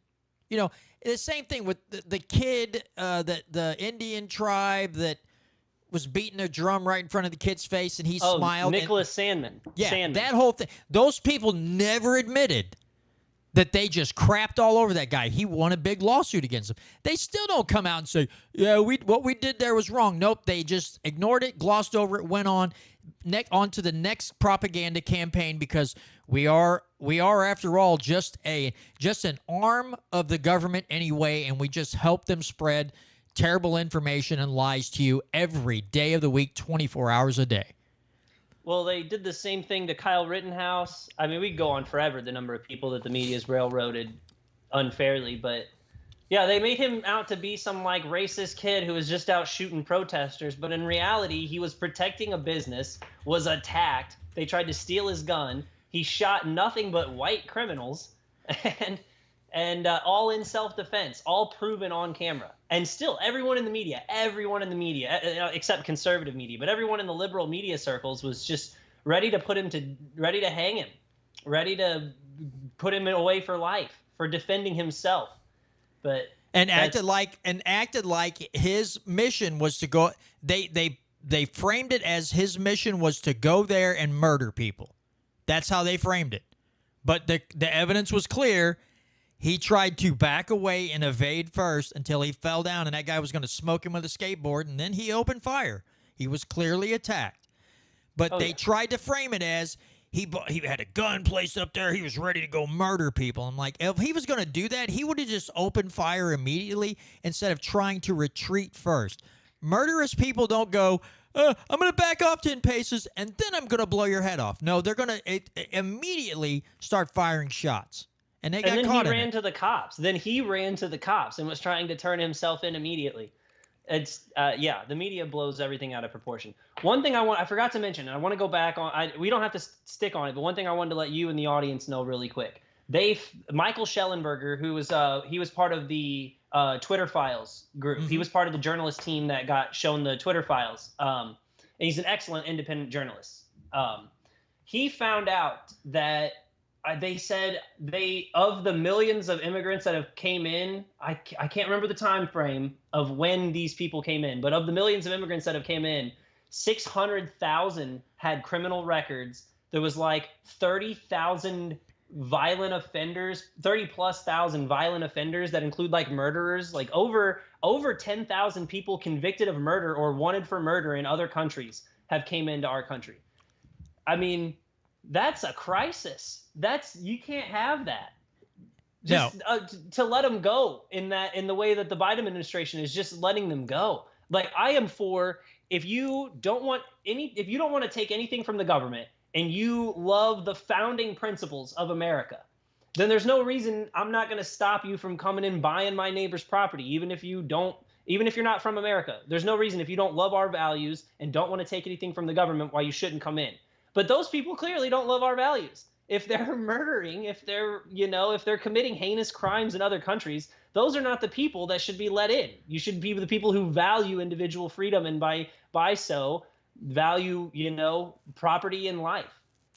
And that's a great segue, because you said the word crisis, and January 6th is seen as one of the biggest stains on the history of United States of America. If you listen to a lot of liberals and never Trumpers, and this is not me standing up for Trump and saying he's a great guy, I'm just saying if that's a crowd you're listening to, that January 6th was worse than 9/11. Well, let me pull up this one here. This is Thomas Massey at a House committee hearing, and he's asking about the January 6th review. And listen to when this guy expects the review to be done after almost 4 years. Let me start here. 3.5 years ago, it was announced that you'd be doing this review, and we still don't have the review, do we? No, as I said, the reason is we paused the review because of the ongoing criminal work that would, consistent with our practice, we don't interfere with ongoing criminal investigations. So, but now that you've restarted it, do you have evidence of the number of confidential human sources that were operating on the Capitol grounds on January 6th? Our report will include the information in that regard. Can you tell us today how many there were? Were there more than 100? I'm not in a position to say that, both because it's in draft form and we have not gone through the classification review. And so I need to be careful on what I say. So we're 4 years in. The reason to do these reports, I think, is so we don't make this, if there were any mistakes, not to make the same mistakes again. But we are just weeks away from the inauguration. We're 4 years, almost 4 years into this report. When is it going to be released? It's certainly my hope and expectation, although I don't control this entirely because it has to go through a classification review, but certainly in the next couple of months is my hope. Do you think, is there any consideration for the election about the release of this report? Would you delay it in order to not release it right before the election? At this point, given the process that has to play out in terms of classification review and all of that, I'm not making any, I don't have to make any judgment about that. We're still, that still has to go on. Just to give you a sense of it, when I did the Pfizer review, You're saying it's not even going to be done in time for before the election? it doesn't, I doubt it would be done in time for the election. Is it going to be done before the inauguration? That is certainly my hope. And my It's your hope. plan. We're 4 years into it, and we know what we do know is you're going to expose that there were confidential human sources at the Capitol. Can you tell us today how many went into the Capitol? I'll have that information in the report. I'm not able to speak to information in there, both because it's in draft and we get a response from the department and the FBI, Okay. but also because I don't know yet what's classified and not classified. So if they broke the law, if they went into the Capitol, which we pretty much know there were confidential human sources who went into the Capitol and right there alongside of everybody else, wouldn't they need to follow DOJ CHS protocols? And do you know if those were followed? They should follow CHS protocols, and again, we'll include that information in the report. Do you know how many were reimbursed for travel? As I sit here, I don't recall the number. You But I don't wouldn't- recall, or you won't tell us? Well, and if I did know it, I wouldn't be in a position to tell you because we still have to go through. We're 4 years actual into this. accuracy You're supposed to be the organization that goes and gets these answers when the FBI and the DOJ stonewall Congress. But I feel like, we're 4 years into this. We're not even going to get this information you're telling us now before the election, and maybe not even before the next inauguration. How would we make any corrections or without that information? I want to move on to something.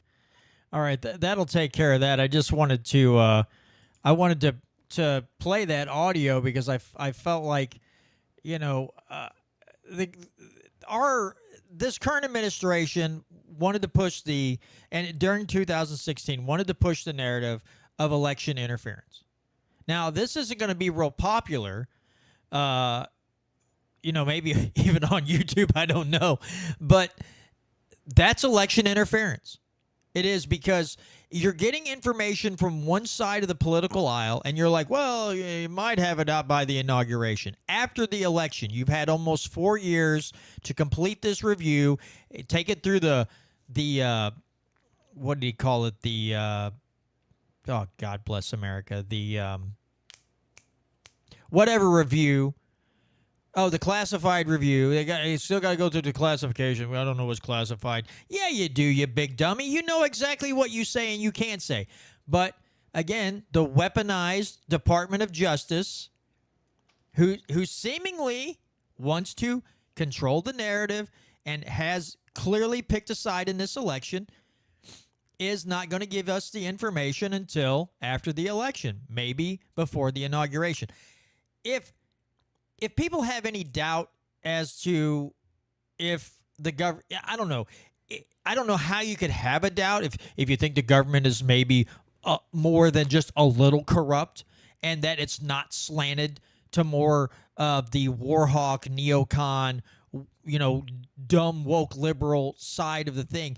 The people who want to lord over you, if you don't think that this whole system is slanted towards that group of people or those groups of people, get your head out of the sand now, because good God, the evidence is everywhere. So, first of all, this is what it's going to look like when the FBI finally releases a version of it. Yeah, all redacted. Yeah, so yeah, if that's you're looking good. for evidence to really come out and be shown whenever it's actually time to be seen, if FBI agents were there or whatever, no, you're not going to see any of that. I'm so curious. Like, it really, because, the same thing happened.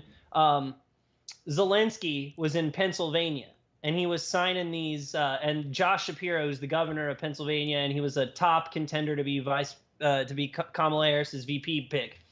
He was there signing 135 millimeter rounds that are, I'm assuming, eventually going to be sent to Ukraine on our behalf. And the Speaker of the House, Mike Johnson, called on Zelensky to fire his ambassador, the Ukrainian ambassador to America, for setting up that photo op at that Pennsylvania weapons manufacturing plant because it was election interference. And I understand what they're saying, but like, if you don't know, like, if we're not sure about the full story on January 6th, who's changing their mind because of that? Who saw Zelensky sign a bomb in Pennsylvania and goes, you know what? Forget the last 8 years, forget the last 12 years, forget everything. I'm voting for Kamala Harris because of that. Or if you like, you know what I mean? I just want to know who's still out there on the fence. Like, are there people on the fence still about, like, I mean, because it seems so weird. I'm trying to figure out, like, what kind of person is on the fence about who they're going to vote for. I'm trying to figure out, like, who doesn't at this point have their image of who these two people are. Who's confused as to who Donald Trump and Kamala Harris are? Who's like waiting for their next debate to decide who they're going to vote for? Like, I don't like who, you know, what's really going to change my mind? The Tim Walz, JD Vance debate. That's really whoever wins that debate, whoever's got more composure at vice presidency is going to seal my vote. I don't know. It's just, I understand your point. It's dangerous, especially for the FBI. And I've always thought this, that the crazy thing is Americans not only acceptance of widespread corruption, but widespread lack of transparency from the government. Like, it should be, public officials should be on videotape in every public building. Like, we should be able to see what you're up to 24/7. Not really, but you get my point, is that the government should be so wide openly transparent. It should be like a two-way mirror all the time. I should be able to go in and see what my elected public official is doing all the time, especially conducting official business. So now that we've got it's just so, it's annoying how common practice it is for the FBI and the CIA and all these different agencies to withhold all this information from the public, and 99% of the people to go like, oh well, I guess we'll have to wait. Guess we're supposed to wait till after the election. Like, no, you want to protest the lack of transparency, protest things that are worth protesting.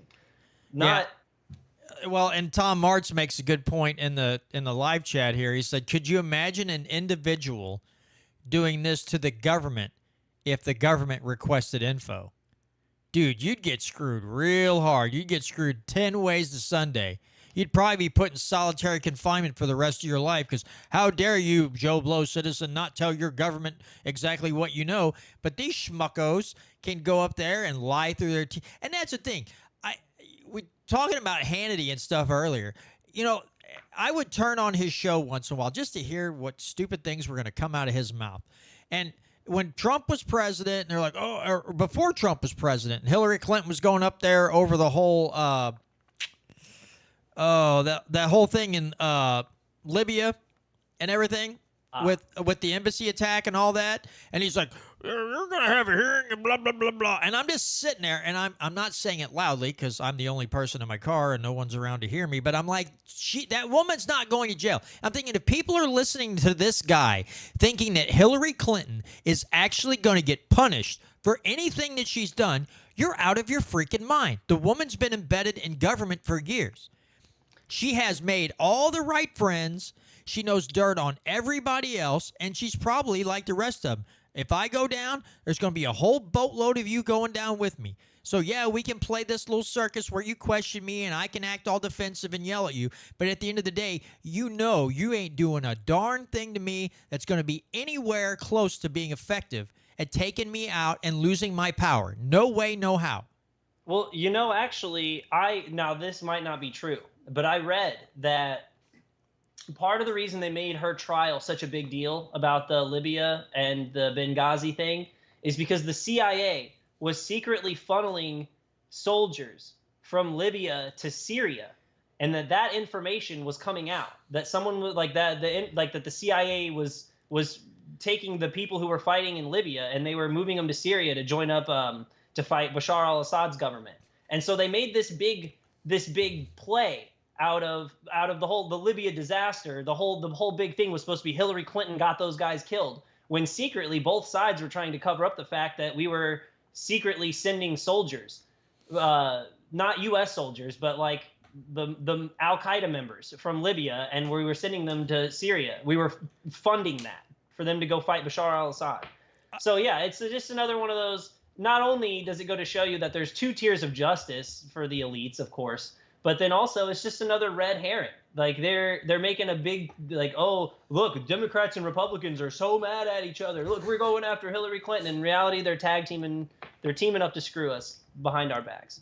Yeah, Jesse Ventura did a one good thing as being governor as an independent of Minnesota, and that was saying, listen, believe what you want, but I have seen these people yell at each other on the floor, and when they leave the floor and they're back there in their offices, they're shaking hands and laughing. It's a big play. It's a big play, and you're being led by the nose. Now, Jesse Ventura is a little bit of a kook, but you know that he was dead on. He hit the nail right on the head with that one. Yes, it is just a big play, and they're just putting on a show for you. And again, that show divides the people. And again, the phrase "divide and conquer" that happens every day at the state level, sometimes the local level, and definitely at the federal level. It is divide and conquer all day long because a united people who understand that the size and scope of government we have now is unnecessary, that these people are irrelevant and not needed, which is the biggest threat to their power, is a united front of people from all walks of life having an understanding that those idiots in those government buildings don't give two you-know-whats about you. They only have their self-interest at heart, and we don't need them to run things. That doesn't serve their interest. So we have to come up with things, the Roe v. Wade, the wars, Russia and Ukraine, and then the racism and the transphobic stuff, you can pick a myriad of categories. And Dave Smith said this best on the Patrick Bet-David show when he was talking about propaganda. He's like, this whole transgender thing and all this stuff came up, was it 2000? It was when Obama was running for office or was in office, and this stuff started surfacing in the media because the people, the elitists running things, pushed it into the media and made it a big ordeal. This was not a big ordeal. These people insert all of these things into the public domain, and they spout, and then they get on. Of course, the media invites them to be guests on their show. They start spouting it, spewing it in front, and all the talking heads are vomiting ad nauseum this stupid BS nonsense day in and day out. And then the people at home who want to sit down and watch the news and try to get some information that's unbiased, which is good luck with that, are getting just dose after dose of this nonsense.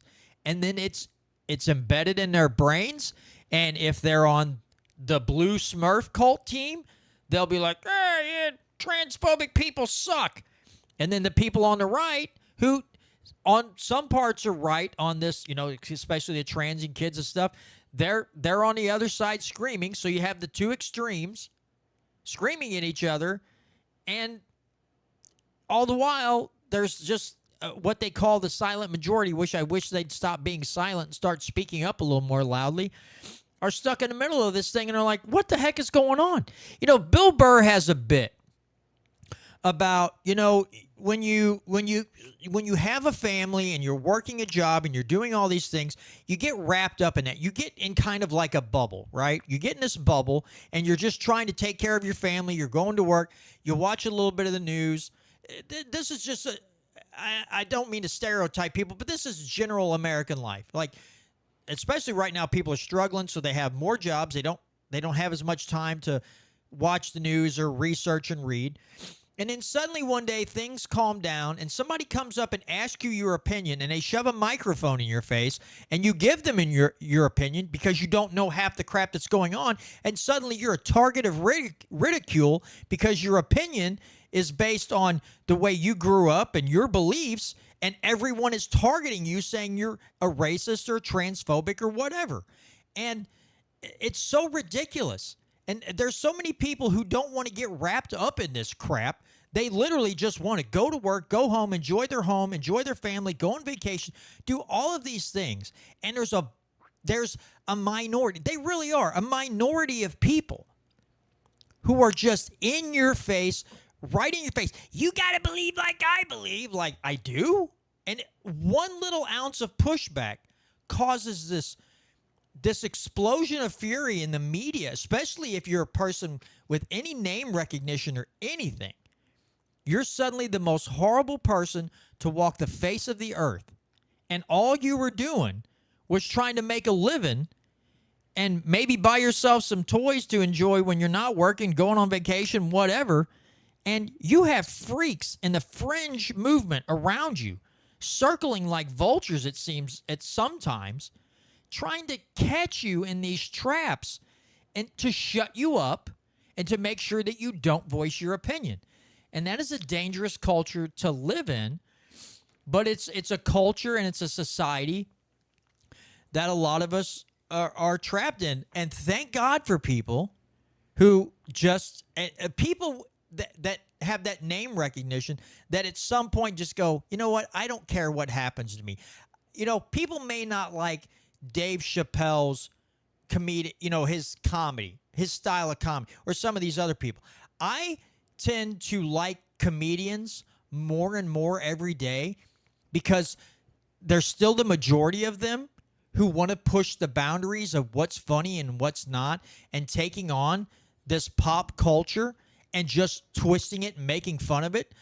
And again, you see the attacks on these comedians now, trying to get them to you know, say I'm sorry and, you know, get down their hands and knees and beg forgiveness. And a lot of these comedians are like, no, I think people in a society such as ours need to be more like these comedians. We need a lot more people to be like comedians and just say, I don't care what you say I can't make fun of. I'm going to do it anyway. And then just go home and cry into your tissues or scream into your pillow or whatever you do, or get on your little blog online and type bad things about me. I don't care.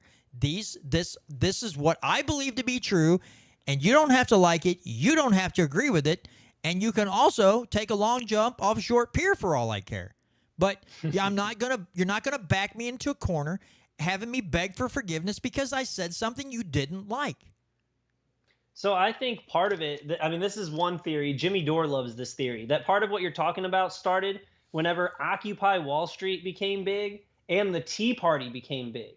And both of those were anti-establishment movements, both aimed at the top part of their party. So like the Tea Party was against the establishment Republicans, and Occupy Wall Street was against anybody who had money at all. And not everybody in the Occupy Wall Street movement was like a brainiac who was there because, you know, they realized that the government was in cahoots with big corporations. They were just, you know, some of them were just there because they were mad they're poor. But both of them were against the establishment, and the establishment couldn't have that. So they had to figure out a new way to separate people. So they went back to an old playbook. They went to racism. And that's like whenever the Michael Brown shooting happened. That's when it was like they basically just said racism's back, even though no one I knew grew up like I was friends with all kinds of black people. No one accused anyone of ever being racist when I was a kid. Not even when you made jokes. Like it was just jokes were still jokes back then. But anyway, and one thing I do that bothers me too about people is because you were saying, you've got fringe people who are trying to bring you onto their cult base, and they're like always in your face about like this. What also bugs me about the mass populace is like I heard someone will say something like, say a phrase they heard on TV. A particular one was whenever they were gonna try to bring impeachment charges against Biden, and the media kept saying without evidence, without evidence. If you look at what Hunter Biden was doing with Rosemont Seneca, was the company him and his friends were running, and Tony Bobulinski who blew the whistle on the whole thing, and the other guy, the guy who was actually like the second in command under Hunter Biden, came out with some big long piece like, yeah, Joe Biden was in on it. He would call during business meetings on purpose, 10% for the big guy. And I told him, I was like, oh, it actually isn't without evidence. I was like, you should look up Rosemont Seneca. You should look up this. And then like 3 days later, I heard him saying the same thing. He's like, can you believe they brought those charges up without evidence? He was saying it to someone else. And I was like, did you look up Rosemont Seneca? Like, did you look, like I'm giving you the pathway to find this information for yourself. Like, I'm not even saying you can think whatever you want, but read about the actual evidence that they're putting forward. and then make and then you can stop parroting the narrative. But they won't. He wouldn't take the 5 minutes to just look up what this company was, what Hunter Biden was doing, the 10% for the big guy. He just wanted to keep parroting the TV narrative, I guess, to sound smart. Again, and this is from personal experience. I honestly, that's where this is coming from. When Sam and Trish Britton turned me on to the movie America, Freedom to Fascism from I can't think of his Russo. His last name was Russo. And it's all about the Federal Reserve and the federal income tax. That started me on a whirlwind. The first thing I felt really was anger. I was angry at the information, but I knew it was right. I was angry also at myself. Aaron Russo, thank you, Agorizer. Aaron Russo. I was also angry at myself for not knowing this information and that I had fallen for all of this crap for the, however old I was in my mid to late 30s at that time. So I was angry at myself, and people can't, I hate this, but it seems to be in today's world just some type of typical human behavior. They cannot stand to be uncomfortable with the information given to them. So you could be dead on. You could be dead on. And there's no way around saying that whatever you presented is not factual.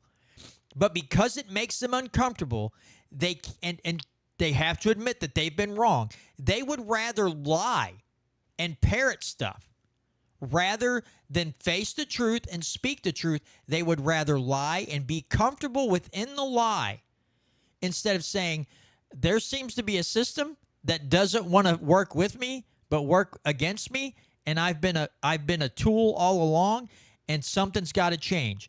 They'd rather be the tool of the establishment than be a tool for liberty, for freedom, and for truth. And that's something that you and I, Brandon, can't change that. They have to change it for themselves. Now, again, Sam and Trish, here's what they did, and this is important. That an important thing I think people forget sometimes. They handed me this documentary, and they said, watch it and tell me what you think. Not, here this is what it is, and when you get done watching it, you're going to think like me. It was, watch this and tell us what you think. Too many times, people will try to shove information in somebody's face. This is what's right, blah, blah, blah.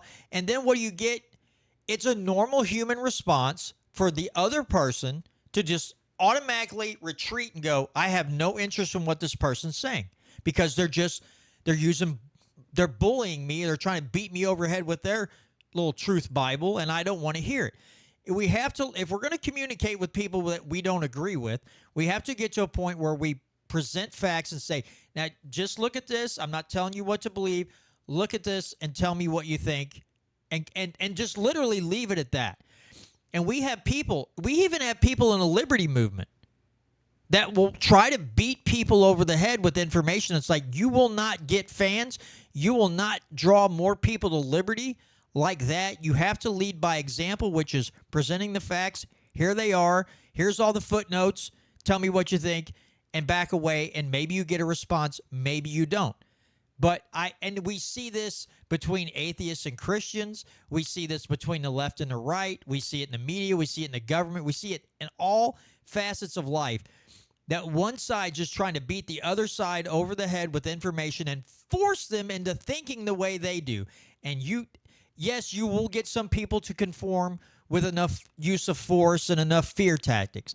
A lot of people are going to back away and go, I want nothing to do with this loony SOB coming at me right now. I don't want any part of this. And in fact, you push them into the extreme of the other side, the more extreme side of the opposite side of the political spectrum, because yeah, you're right. Those Republicans or those Democrats are crazy. You guys seem to be more level-headed over here and not so loony-toony, so I'm going to stick with you folks. And it drives the wedge deeper between people in the duopoly and the two, what as Tom so affectionately calls the the red and blue cult members. So, Brandon, any closing thoughts? We got about 5 minutes left. If you want to close out the show, feel free to do so, my friend. Oh, nothing extra to add. Just thanks for everybody for listening. Be sure to like and subscribe if you're on the internet, and if you're listening on radio, please tune in next week. We this is what keeps us going, so we appreciate you. Yeah, absolutely. It's been now I will put out, Brandon, you're hearing this just now too. October the hold on. I have to double check my text messages. I want to make sure I get the date and everything right. So October the 11th, I will not be doing a show that night. I have a prior engagement. So depending, maybe we do it earlier. We record earlier in the week. We can try to do that, do a 2-hour show earlier in the week. But that Friday the 11th, my wife's job, a bunch of people go out. They either go out to eat. I think they're going bowling this time. They're trying to change it up, and she always invites me to go. And I do. I like some of the people she works with. They're pretty fun to hang out with. But they always do it on a Friday night because they have to go. They don't want to do it on a day and then go to work the next day. So we may try to work out something where we do it another night. But we will not be live on, unless something changes, we will not be live on the air October the 11th, so everybody pay attention to that. Brandon, give them your website again where they can find out more about your campaign. Sure. Darty, 4congress.com. For the voters, not the donors. And for those of you in podcast land or YouTube or Rumble land, I would like to also invite you to check out molibertyradio.us if you haven't already. That is Sam and Trish Britton's network there. And you especially want to tune in on Wednesday evenings from 6 to 9 p.m. Central Time for Off the Cuff. I was just on last Wednesday, so if you'd like to hear that show, go to molibertyradio.us, and you will find down towards the bottom the latest show, and you can click a player right there on the screen and listen into that 3 hours. We did cover some issues, but every time Sam and I get together, it gets lighthearted, and we joke around a lot. And you'll definitely want to listen in about the first 20 minutes and hear Sam talk about his time at the School of the Blind and some of the pranks they pulled. It was absolutely hilarious. I'll do a spoiler. Sam told a story about how they had put new doors in the dormitories but hadn't installed the doorknobs yet. So he went up a floor. They took the hinge pins out of the hinges and then pushed the door shut. So when people went to open their door, he said you just heard bam, bam, bam. Doors were just striking the floor, willy-nilly on the floor above them. So stuff like that. Tune in and listen to Sam's hijinks when he was in the School for the Blind. Go back and listen to that episode. Even if you don't hear me talk much, listen to Sam's stories. Absolute comedy gold. But anyway, I would like for those of you who listen or watch to please check out Sam's network. He's got a lot of great shows, but again, especially on Wednesday nights from 6 to 9 p.m. Central Time, Off the Cuff Radio. Next Wednesday, he will have someone on from Batteries Plus. They're going to talk about electric cars. They're going to talk about batteries. A lot of things electrical, and that's the thing. Sam has a lot of different guests on. And it's not always just political stuff. He has a lot of interesting people on his show talking about all kinds of different topics. So it's something you don't want to miss out on. But anyway, folks, that's going to do it for this week's show. I am going to start actively working on getting someone from WashU to come on and talk about the psilocybin research. Who knows what guests may come up. I will say this. I am looking forward to Scott Horton's new book, Provoked. Because if I have any say-so on it, if I can get a hold of it as soon as it comes out, we can read it, and somehow, God willing, via a miracle, we can get Scott Horton on this show to talk about his book. I could die the next day, and I will die completely happy. So I will make an attempt. Brandon and I will make that attempt. That is no lie. If we can get Scott Horton on the show, discuss his new book, holy crap, that would be absolutely amazing. But anyway, folks, that's going to do it for this week's show. Thanks so much again, to those of you in YouTube, Rumble Land, on the podcast catching apps, or molibertyradio.us, we thank you, and we will see you all next week.